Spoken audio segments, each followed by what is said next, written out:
Bonjour, alors dans ce PowerPoint, on va voir comment installer Ubuntu sous WSL. Okay, donc en fait, l'idée c'est d'utiliser Bash sous Windows. Donc pour ça, il faut installer une distribution Linux qui peut fonctionner sous Windows et la distribution Linux la plus populaire probablement c'est Ubuntu. Et le système qui permet d'installer cette distribution-là pour que ça fonctionne sous Windows, ça s'appelle WSL. Donc, la première chose à faire, c'est de valider que WSL est activé sur votre ordinateur.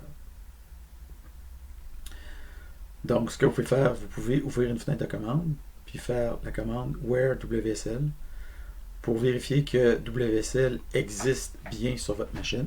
Okay? Donc, ça prend absolument WSL.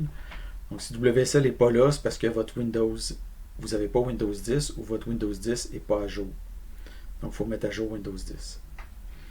Après ça, vous pouvez vérifier si vous avez des distributions qui sont déjà installées. Donc, vous faites WSL-L pour liste.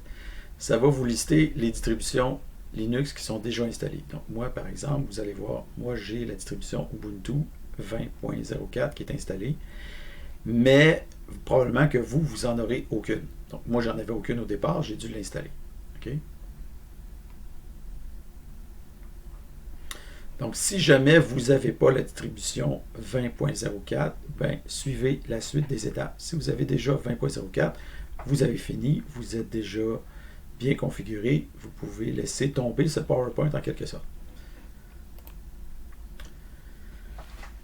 Donc, avant de pouvoir installer Ubuntu, il faut d'abord activer la fonctionnalité WSL sous Windows.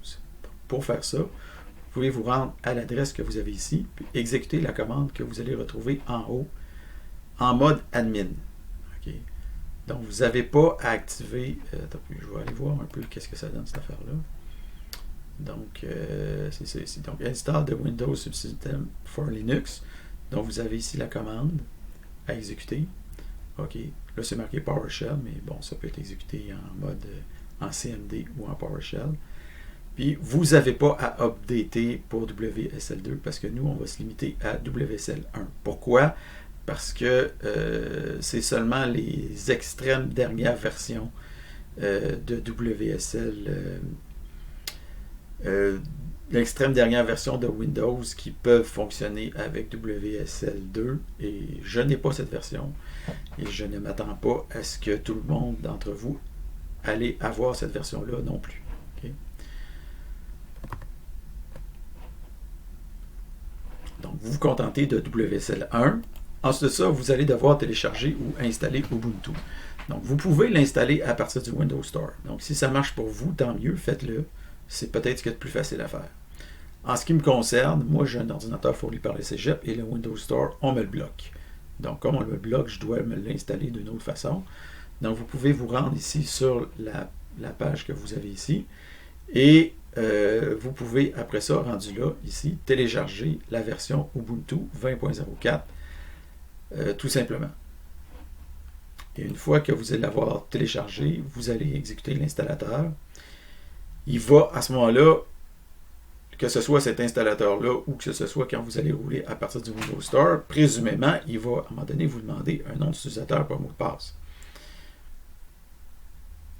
Donc, moi, personnellement, ce que j'ai fait, c'est que j'ai fait mon même nom d'utilisateur puis mon même mot de passe que ma machine Windows. Pourquoi? Pour pouvoir m'en souvenir. Okay. Si vous voulez créer un nouveau nom d'utilisateur avec un nouveau mot de passe, c'est libre à vous. Moi, personnellement, j'ai déjà suffisamment de noms d'utilisateur et de mots de passe partout dans l'univers.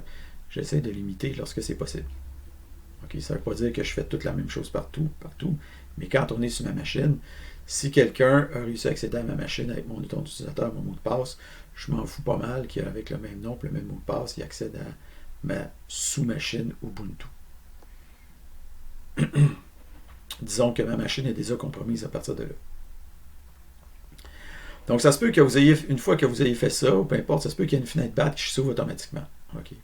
Donc là, vous allez la fermer avant de passer à la diapo suivante. Donc, la diapo suivante, vous indique comment vous pouvez démarrer Ubuntu. Donc, ou Bash, en fait. Donc, Bash, mais Ubuntu. Donc, la première chose que vous pouvez faire, c'est à partir du menu démarrer. Donc, si je m'en vais ici, par exemple, je m'en vais plutôt comme ça. Non, là, je n'ai pas retenu mon menu démarrer. Donc, si je m'en vais dans Ubuntu, je présume, bon, Ubuntu, j'ai ici Ubuntu 20.04 LTS. Donc, si je clique là-dessus, boum, j'ai ma fenêtre Bash qui démarre. OK? Mais ici. La deuxième méthode, c'est peut-être que vous allez avoir une icône sur le bureau. Donc, en ce qui me concerne, est-ce que j'ai une icône sur le bureau? Non, j'en ai pas, mais je pourrais toujours en mettre une si je voulais. OK. Donc, vous allez avoir l'installateur. Si vous avez installé avec l'installateur de Windows, probablement que vous allez avoir une icône sur le bureau. Vous pouvez aussi exécuter la commande WSL sur une ligne de commande PowerShell ou CMD. En fait, vous pourriez même aussi le partir ici dans Recherche. Vous pourriez taper WSL. Vous allez l'avoir ici comme ça. Vous allez partir votre WSL comme ça. Ou alors, vous pourriez faire Windows R pour un run, puis vous tapez WSL comme ça. Vous allez aussi partir de WSL. Donc, c'est le même principe que CMD, si vous voulez, ou que PowerShell. OK. Vous pourriez la partir à partir de CMD. Si jamais vous avez déjà un CMD qui est parti, vous avez juste à taper WSL et à démarrer la ligne de commande Ubuntu, comme ça. Ou alors, comme dans l'explorateur Windows, vous pouvez aller dans l'explorateur Windows, OK, et vous pouvez démarrer ici WSL, comme ça. Vous démarrez une fenêtre WSL qui, cette fois, va s'ouvrir exactement dans l'emplacement que vous êtes ici. Donc, si je fais PWD, vous allez voir que mon emplacement que j'ai ici, à quelque chose près, il va falloir expliquer peut-être ça dans certaines prochainement, mais vous voyez que c'est User C, disque C, Users, F. Guérin, Google Drive, Co, blablabla, la même chose que ce que j'ai ici. Okay. Et avec le nouveau terminal Windows, si vous voulez, ça peut être intéressant aussi de fonctionner. Donc, à ce moment-là, il faut l'installer si vous ne l'avez pas déjà installé. Donc, dans mon cas, je vais partir ici mon terminal. Ici, nouveau terminal, Preview. Et par défaut, c'est une fenêtre PowerShell qui s'ouvre. Mais si je clique ici, j'ai la possibilité d'ouvrir d'autres lignes de commande. Je peux ouvrir soit une commande PowerShell, soit une invite de commande, CMD, donc, ou encore un Ubuntu de 20.4. Fait que là, je pars mon Ubuntu et j'ai mon Ubuntu. OK? Donc, qui s'ouvre par défaut dans donc, si je fais Print Working Directory, on voit que ça s'ouvre par défaut dans mon Home. La même chose que dans PowerShell ici, où je suis dans User F. Guérin. Ici, je suis dans User F. Guérin. OK? C'est ça. Donc, vous voyez ici le WSL. Donc, vous, ça va probablement vous afficher cette affaire-là ici, qui est un peu plus longue que moi. Là. Moi, j'ai fait certaines modifications pour... dans mon prompt, ici, j'ai fait certaines modifications pour afficher des choses par rapport aux exercices que je vous donne à faire. Mais vous, ça va probablement vous afficher quelque chose comme ça. Donc, votre nom sur le nom de votre machine, le nom de votre machine, 2 points, votre dossier où vous êtes situé. Après ça, un signe de $. Okay. Donc, voilà. Ça fait le tour pour ça pas mal.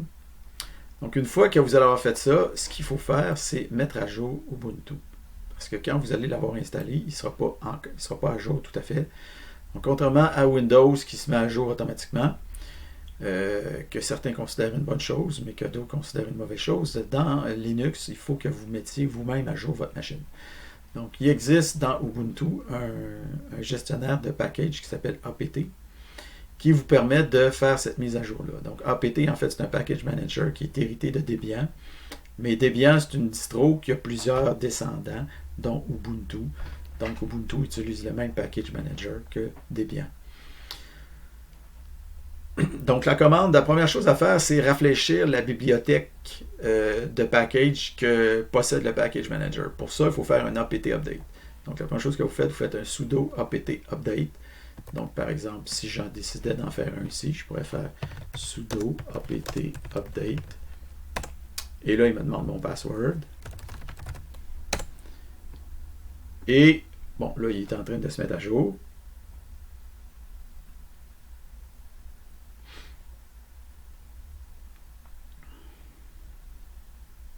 En fait, il va chercher à différents endroits les mises à jour disponibles. Okay, parce que les mises à jour peuvent provenir de différents serveurs.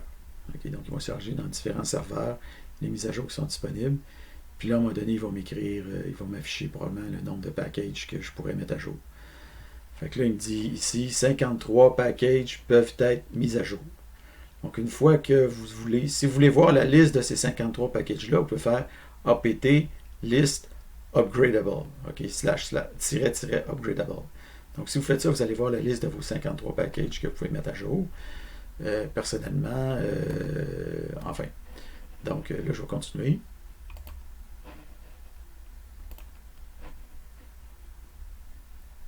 Donc, ici, apt list upgradable, en fait, je vous demande de l'exécuter. Donc, vous avez juste à le faire. Donc, la liste va probablement être assez longue. Comme je vous le dis, moi, j'en ai 53 là, qui seraient mises à jour. Donc, c'est un peu long pour rien. Ensuite de ça, ce que vous allez faire finalement, c'est que vous allez tout mettre à jour. Okay, c'est l'idéal. Donc, vous allez faire sudo apt upgrade. Et à ce moment-là, il va vous mettre à jour. Donc, le truc, ça va prendre quelques minutes certainement. OK, donc vous avez probablement le temps d'aller vous faire un café ou de faire, je ne sais pas, prendre une pause. Donc, la chose à vous rappeler, c'est qu'avant d'installer n'importe quel nouveau package, quand je vous dis par exemple installer Python, ou installer ci, ou installer ça, donc Python il est peut-être déjà installé, mais admettons que je vous dis d'installer Python, ou je vous dis d'installer ci, d'installer ça, bien la première chose à faire, c'est de faire un apt update au départ pour mettre à jour les librairies. Parce que si vous ne mettez pas à jour la bibliothèque, si vous voulez, qui vient du serveur, ben vous n'allez peut-être pas installer la dernière version du package. Okay? Lui, là, il n'est pas apt, il ne va pas chercher, voir s'il y a une dernière version pour vous avertir, hey, il y a une dernière version, blablabla. Bla, bla, bla, bla. Non, c'est à vous. Il faut que vous alliez voir s'il y a une dernière version. Vous mettez à jour votre banque de connaissances locale. Puis une fois que vous avez mis à jour la banque de connaissances locale, après ça, vous faites un apt upgrade. Donc, update, upgrade, update, upgrade. Okay? C'est sûr que si vous venez de faire un update le jour d'avant, vous n'avez peut-être pas besoin de faire un update le jour d'après. Okay? Mais après une semaine, je pense que oui.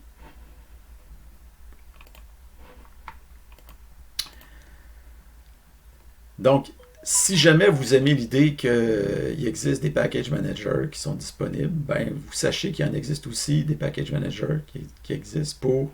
Bon, je suis désolé d'avoir ce truc-là. Donc, vous n'êtes pas le seul. Okay? Il existe des package managers qui existent pour Mac, ça s'appelle Homebrew. Puis pour Windows, il y en a un qui s'appelle Chocolaté, puis il y en a un autre qui s'appelle je ne me rappelle pas quoi. Okay? Moi, perso, j'utilise Chocolaté, que je trouve très, très intéressant. OK, en fait, je l'adore. Donc, si jamais ça vous tente, vous pouvez l'utiliser. Okay. En fait, je pense que j'ai peut-être installé Ubuntu avec ça. Je ne me rappelle pas. Là. Non, peut-être pas, en fait. Je n'ai peut-être pas installé Ubuntu avec ça. Donc, résumé des commandes bash importantes. Donc, vous avez apt update pour mettre à jour la base de données du gestionnaire de package. Vous avez apt list upgradable pour lister les packages que vous pouvez mettre à jour, apt upgrade pour les mettre à jour, sudo commande pour exécuter la commande en mode admin. Okay. En général, la plupart des commandes n'ont pas besoin d'être exécutées en mode admin, mais dès que vous touchez à l'installation ou la configuration de votre système, il faut que vous passiez en mode admin.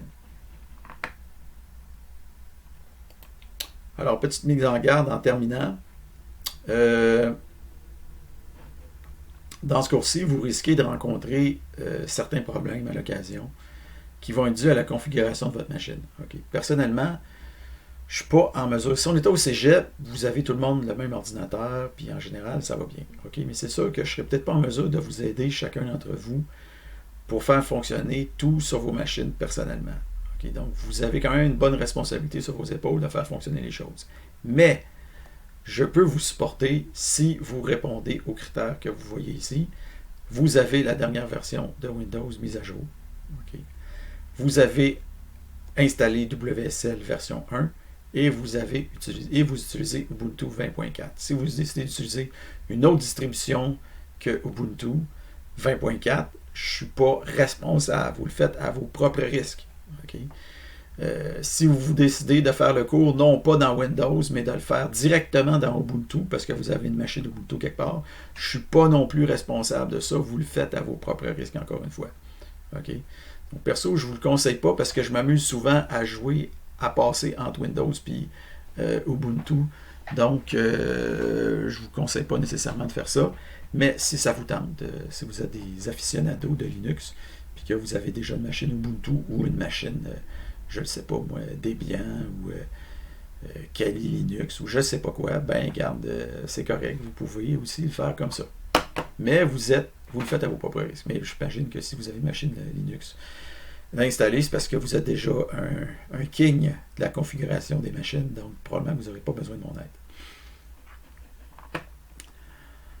Donc, ceci complète cette première partie.